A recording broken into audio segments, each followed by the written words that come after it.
बहुत एक common issue है स्टूडेंट्स के साथ जो फ्रेश ग्रेजुएट्स हो रहे हैं, उनको जॉब नहीं मिल रही। बच्चों को समझ में नहीं आता है, वो कुछ सिर्फ लिखते हैं कि मैंने डिग्री ले ली है और मैंने इस यूनिवर्सिटी से ली और खत्म।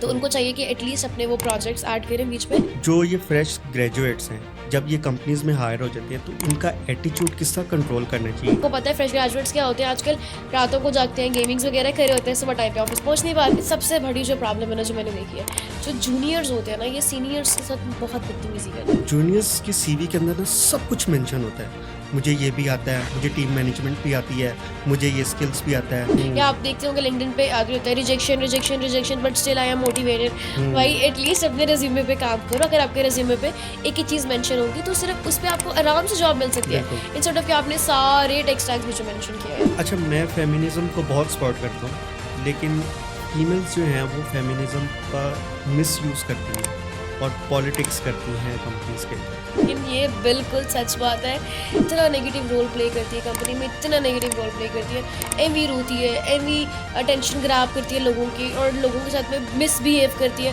और एंड पे अपना विमेन कार्ड यूज़ करती है। लिंक्डइन की प्रोफाइल को इफेक्टिव बनाने के लिए क्या करना चाहिए? अस्सलाम वालेकुम ख़वातीन व हज़रात, welcome to new podcast episode.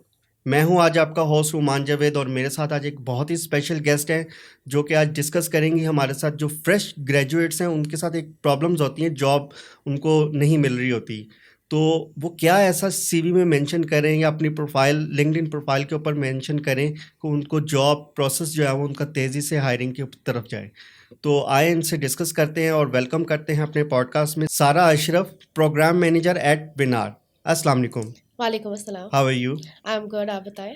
So thank you so much, आपने वैल्यूएबल टाइम से हमें आज टाइम दिया।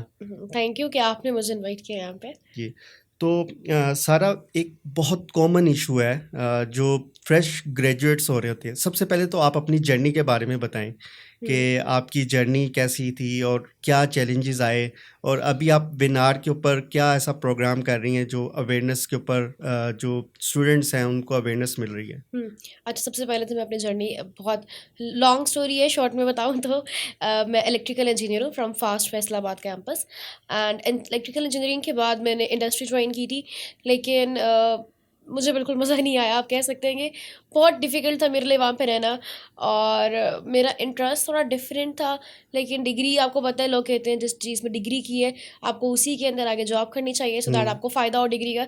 लेकिन जब मैंने वहाँ पे 2-3 महीने काम किया, मुझे समझ में आया कि नहीं, वो मेरे लिए एक अच्छी चीज़ नहीं है। मुझे अपने इंटरेस्ट की चीज़ में ही जाना चाहिए। मैंने अपने फादर से बात की और उन्होंने मुझे फ़ौरन से अलाउ किया कि बेटा जहाँ दिल करता है वहाँ जॉब करो। फिर मैंने एचआर इंटर्नशिप से अपना करियर स्टार्ट किया एंड अभी इट्स ऑलमोस्ट 4 ईयर्स कि मैं एज एन एचआर काम कर रही हूँ इंडस्ट्री में। अभी भी मैं बिग इमर्सिव में भी असिस्टेंट मैनेजर उनकी, एंड मैं विनार, उनकी ही एक प्रोडक्ट है विनार, उसकी प्रोग्राम मैनेजर हूँ। एंड जो विनार है उसका इनिशिएटिव एक बहुत बहुत अच्छा है कि जितने भी पाकिस्तानी स्टूडेंट्स हैं, जितनी भी पाकिस्तानी यूनिवर्सिटीज़ हैं, उन सबको अंदर स्टूडेंट्स को अवेयरनेस स्प्रेड करना कि ब्लॉकचेन टेक्नोलॉजी क्या है। बिकॉज विनार लेयर 1 ब्लॉकचेन है, इसलिए हम अभी तक ऑलमोस्ट 15 यूनिवर्सिटीज़ हैं जिनके अंदर हम विजिट कर चुके हैं और सेमिनार्स अरेंज कर चुके हैं। हम डिफरेंट वेबिनार्स भी करवा रहे हैं मंथली बेसिस में, और उसके अंदर भी हम ज़्यादा से ज़्यादा टॉपिक्स ट्राई करते हैं कि हम कवर करें जिनमें स्टूडेंट्स को आइडिया हो कि व्हाट ब्लॉकचेन एक्चुअली इज़। अभी हमारा रिसेंटली ब्रांड एम्बेसडर का प्रोग्राम है जिसमें से हमने ऑलमोस्ट 6 तो ऑनबोर्ड कर लिए and with in coming week हम उसमें 10 और ऐड कर लेंगे अपने। और उसके अलावा जो बिल्डर्स प्रोग्राम है वो हमारा है, जैसे इंटर्नशिप प्रोग्राम होता है, इंटर्नशिप प्रोग्राम में ये होता है कि आपको सिर्फ कुछ चीज़ें दे दी जाती है कि बस ये सीखो और इंटर्नशिप खत्म है। तो विनार ने बिल्डर्स प्रोग्राम लॉन्च किया जिसके अंदर ये है कि आप जितने भी फ्रेश ग्रेजुएट्स हैं हम उन सबको खुद से कोर्स आउटलाइन देंगे कि वो किस किस चीज़ पे नॉलेज ले सकते हैं, एंड देन उनकी प्रॉपर एक डैब बना के हम अपने प्लेटफॉर्म के ऊपर डलवाएंगे विद इन 2 मंथ्स। अच्छा, एक मार्केट के अंदर बहुत एक कॉमन इशू है स्टूडेंट्स के साथ जो फ्रेश ग्रेजुएट्स हो रहे हैं, उनको जॉब नहीं मिल रही। तो उनको क्या ऐसा मेंशन करना पड़ेगा, कौन से ऐसे स्किल सेट हैं या कौन से ऐसे पॉइंट्स हैं, इंपॉर्टेंट पॉइंट्स हैं जो सीवी में मेंशन हो, वो उनको जॉब प्रोसेस उनका जल्दी हो और उनको हायरिंग, वो एक कंपनी के ऊपर हायर हो। तो वो क्या ऐसी चीज़ें हैं जो वो मिस कर रहे हैं और उनको जॉब नहीं मिल रही? ये एक बहुत इम्पॉर्टेंट प्रॉब्लम है जो अक्सर बच्चे मुझसे पूछते हैं। तो इसमें सबसे बेहतर जो चीज़ है ना जो आप अपने सीवी पे ऐड कर सकते हो वो होता है आपका प्रोजेक्ट। प्रोजेक्ट। पे आपने काम किया है, ओके। प्रोजेक्ट। यानी कि जैसे अगर मैं फॉर इंस्टेंस अगर मैं एक फ्रेश ग्रेजुएट हूँ और मैंने सिर्फ अपने कोर्सेज के अंदर ही प्रोजेक्ट्स किए हुए हैं या मैंने अपना फाइनल ईयर प्रोजेक्ट किया हुआ है, ठीक है, तो आप अपने उन प्रोजेक्ट्स को ऐड करें उसके अंदर और उनकी सारी डिस्क्रिप्शंस को आप ऐड करें कि जैसे अगर आपने एक प्रोजेक्ट है ना पाइथन का, इसमें आपने पाइथन कितने परसेंट काम किया, डॉक्यूमेंटेशन आपने कितने परसेंट किए, जैसे ही आप ये सब चीज़ें ऐड करेंगे आपके रिज्यूमे के अंदर क्लैरिटी आ जाएगी, बहुत ज़्यादा ट्रांसपेरेंसी आ जाएगी। बच्चों को समझ में नहीं आता है, वो कुछ सिर्फ लिखते हैं कि मैंने जी डिग्री ले ली है और मैंने इस यूनिवर्सिटी से ली और ख़त्म। तो उनको चाहिए कि एटलीस्ट अपने वो प्रोजेक्ट्स ऐड करें बीच में, अगर उन्होंने कोई कोर्सेज लिए हुए हैं ऑनलाइन उनको मेंशन करें, कोई अचीवमेंट्स हैं उनकी, जैसे कि बच्चे अक्सर गोल्ड मेडल ले रहे होते हैं, आप वो सब भी बीच में मेंशन कर सकते हैं। जैसे कुछ बच्चे इवेंट्स वगैरह जीत रहे होते हैं, हैकाथॉन्स में विन कर रहे होते हैं, तो वो वाली चीज़ें भी वो बीच में ऐड कर सकते हैं। अभी जो आजकल जो चीज़ें हैं वो लिंक्डइन के ऊपर ज़्यादा हायरिंग हो रही है, उसकी प्रोफाइल देखते हैं लोग, जो कंपनीज के सीईओज हैं या एचआरज हैं वो लिंक्डइन के थ्रू लोगों को अप्रोच कर रहे हैं, उनकी प्रोफाइल देख रहे हैं। तो वो लिंक्डइन की प्रोफाइल को इफेक्टिव बनाने के लिए क्या करना चाहिए? ये बहुत सही बात है आपकी। जितने भी हम एक्सपीरियंस लोग जो हायर करते हैं ना, हाँ, वो तो हम लिंक्डइन से देख रहे होते हैं। लिंक्डइन। एंड अगर हमें कोई ऐसा ग्रेजुएट भी मिल रहा है ना जिसके लिंक्डइन बहुत ज़्यादा स्ट्रांग है, उसने अपने सारे प्रोजेक्ट्स उसमें मेंशन किए, सारे इवेंट्स उसने मेंशन किए, जो भी सेमिनार्स उस बंदे ने अटेंड किया वो सब उसने मेंशन किया हुआ है, तो हमें उसके सीवी की ज़रूरत ही नहीं है। नहीं, अभी आपने जो बोला कि फ्रेश ग्रेजुएट्स की मिल जाती, क्या फ्रेश ग्रेजुएट्स लिंक्डइन पर नहीं आ रहे अभी तक? नहीं, बिल्कुल नहीं आ रहे। मैं यूनिवर्सिटीज़ में अभी रिसेंटली गई हूँ एंड मैंने वहाँ जाके हमेशा यूनिवर्सिटीज़ में ये क्वेश्चन पूछा है and you can't even believe कि एक क्लास में अगर 30 स्टूडेंट्स हैं उसमें से 15 वाज लाइक कि हमें नहीं पता व्हाट लिंक्डइन इज़। तो मुझे लगता है कि ये हमारी भी रिस्पॉन्सिबिलिटी है, हाँ। इसलिए हम वेबिनार वाले जितने भी सेशंस करते हैं हम उनमें एटलीस्ट कुछ चीज़ें बच्चों को क्लियरली बताते हैं कि भाई लिंक्डइन को स्ट्रॉन्ग करें, वेबिनार्स अटेंड करें, सेमिनार्स अटेंड करें और इन्हें अपनी रिज्यूमेस में ऐड करना स्टार्ट करें, because everybody wants a job at the end of the degree ना। या तो इफ़ यू आर रिच आप अपना स्टार्टअप खोल सकते हैं, बट इफ़ बिल्कुल। You are not, you need money ना, तो मनी किस चीज़ से आएगी? जॉब से। And I guess everybody wants a job. देखिए, जो बड़ी-बड़ी कंपनीज़ के सीईओज़ भी हैं, उनका लिंक्डइन प्रोफ़ाइल होता है। ये एक ऐसा प्रोफ़ेशनल है, अगर आप कोई भी प्रोफ़ेशनल किसी भी आप कैटेगरी के अंदर आप जॉब या आप बिज़नेस भी करना चाह रहे हो, तो आपका प्रोफ़ेशनल प्रोफ़ाइल ज़रूर होना चाहिए कि कल को कोई आपको सर्च करे, एज़ अ सीईओ भी सर्च करे, तो आपकी प्रोफ़ाइल हो लिंक्डइन के ऊपर, आपका एक पूरी जर्नी के बारे में डिस्कस किया हो, आपके अचीवमेंट, आपके एक्सपीरियंस वहाँ पर होनी चाहिए। चाहे वो क्या नाम है, आपके फ्रेश ग्रेजुएट्स हैं या एक्सपीरियंस्ड हैं। तो ये तो आई थिंक लिंक्डइन तो कंपल्सरी हो चुका है ये चीज़। सही कह रहे हैं आप। लिंक्डइन बहुत कंपलसरी हो चुका हुआ है।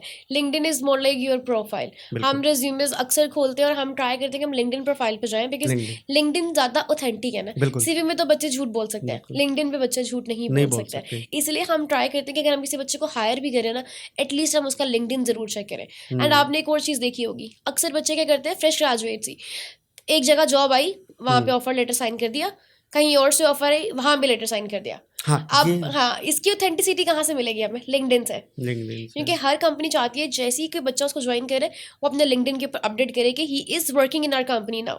तो वो ऑथेंटिसिटी कहाँ से आई है? लिंक्डइन से। तो बिल्कुल। विच मीन्स कि जो भी ये स्कैम्स है ना, जो भी ये फ्रॉड्स बच्चे कर रहे थे ना, ये सब खत्म हो जाता खत्म है हो लिंक्डइन जाए। के थ्रू। इसलिए हर हर कोई इंसान जो है वो लिंक्डइन जरूर सर्च करता है।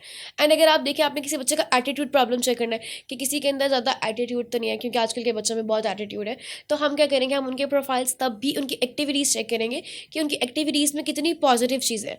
जैसे अगर मैं लाइक ही वो चीज़ें कर रही हूँ जिनके अंदर मसले हैं, जैसे किसी ने किसी बारे में आपको पता तो है आजकल लोग किसी के बारे में भी गलत लिख देते हैं लिंक्डइन पे, जो कि अच्छी चीज़ नहीं है। जो ये फ्रेश ग्रेजुएट्स हैं, जब ये कंपनीज में हायर हो जाते हैं तो इनका एटीट्यूड किस तरह कंट्रोल करना चाहिए? क्योंकि ये जब आप हायर कर लेते हैं तो ये तो बहुत कुछ समझते हैं कि हमें ये भी मिल जाए और हमें ये भी लीडरशिप भी चाहिए और हमें कंट्रोल भी चाहिए। तो इस चीज़ को किस तरह से कंट्रोल करना चाहिए? इस चीज़ के लिए सबसे बेहतरीन चीज़ है रोड मैप।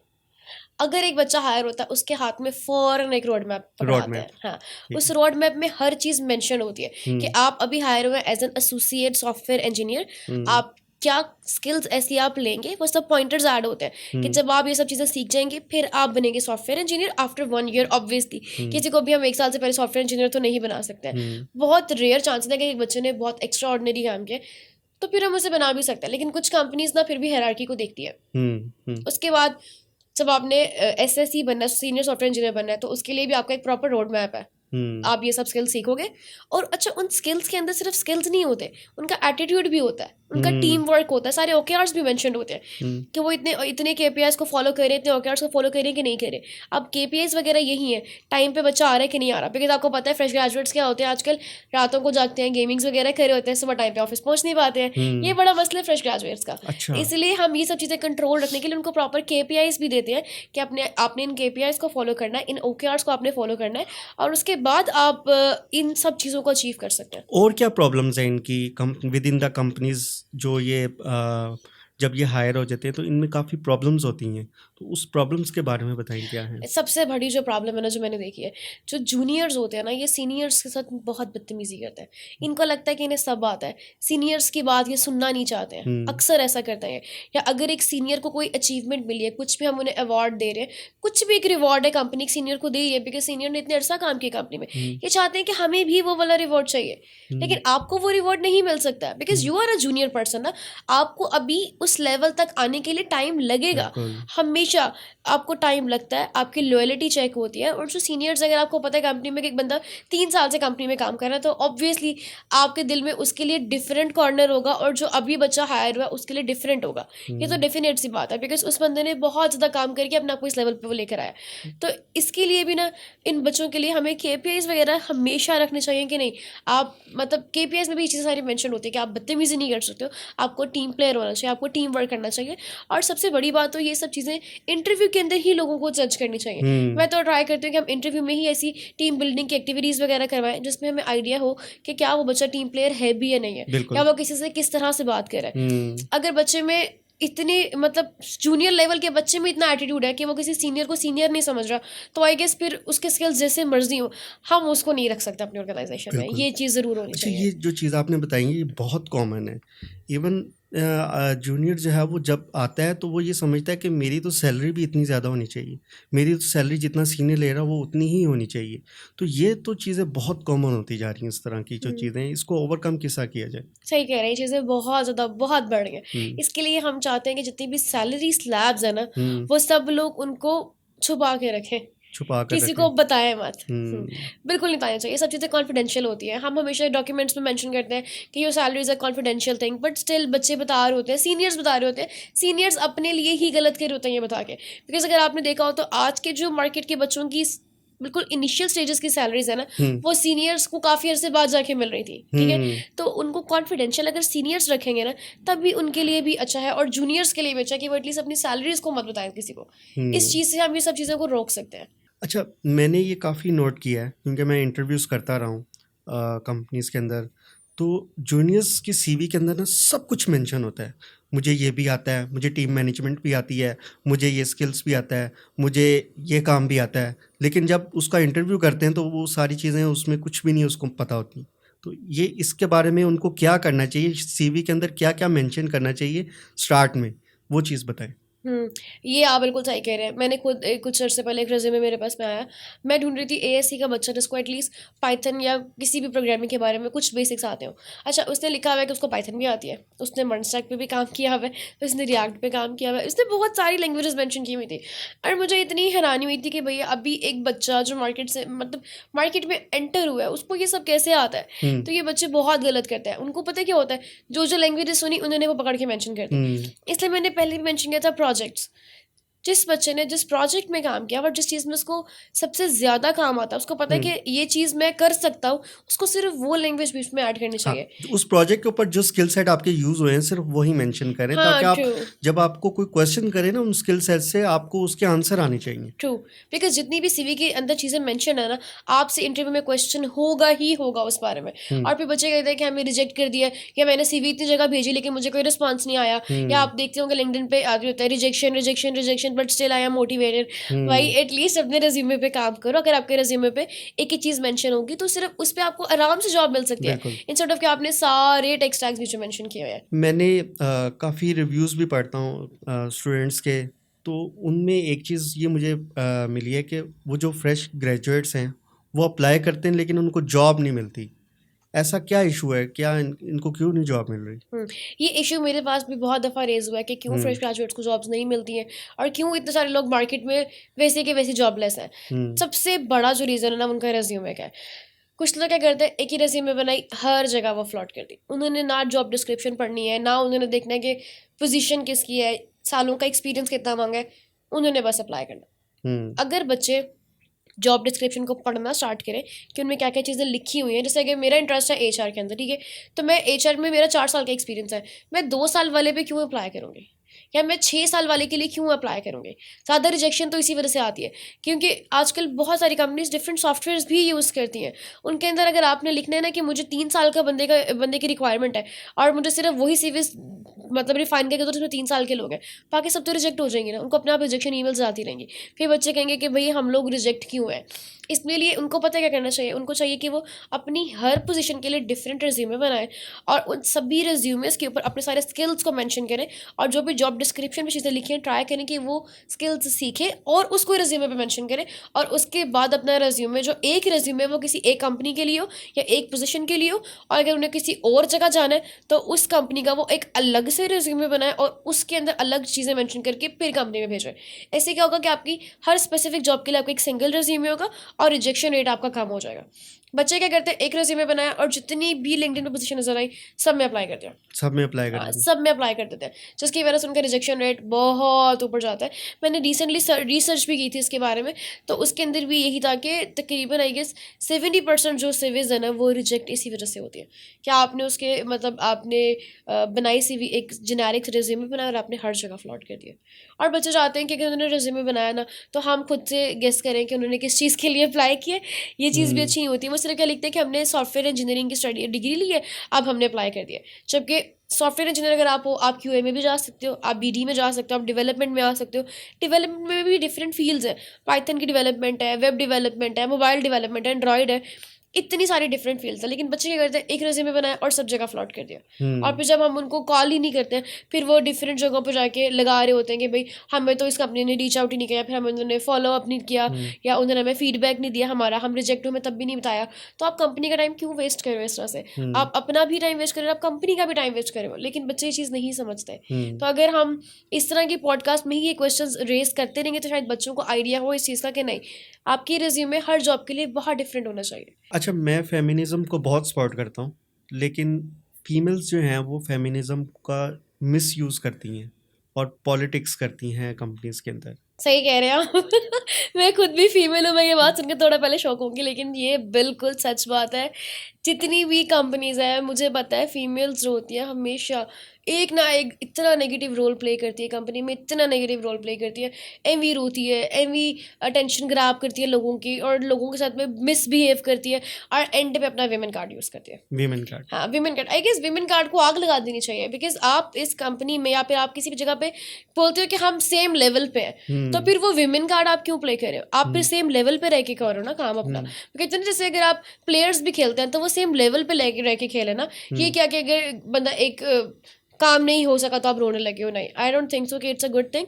मैंने भी अपने इतने करियर में 4 साल का मेरा करियर है, अगर मेरी गलती है तो मैंने उसके लिए अपोलोजाइज़ किया इंस्टेड ऑफ कि मैं रोने लग जाऊँ या फिर मैं बोलूँ कि नहीं मेरे साथ बुरा करते हैं, मेरे साथ में बहुत बुरा हुआ है। आई गेस ये चीज़ें नहीं होनी चाहिए कंपनीज में। और जो विमेन भी ऐसा करिए मेरे ख्याल से तो आपको उसको निकाल देना चाहिए। बिल्कुल। ये नेगेटिव रोल प्ले करने वाले लोग कभी कंपनी में नहीं होने चाहिए, चाहे वो फीमेल हो चाहे वो मेल हो, कंपनी में नहीं होने चाहिए ऐसे लोग बिल्कुल भी। बिल्कुल।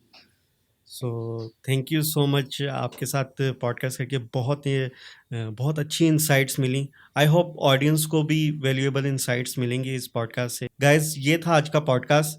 हमारे वीडियो को लाइक करें, शेयर करें और चैनल को सब्सक्राइब करें। टेक केयर, अल्लाह हाफिज़।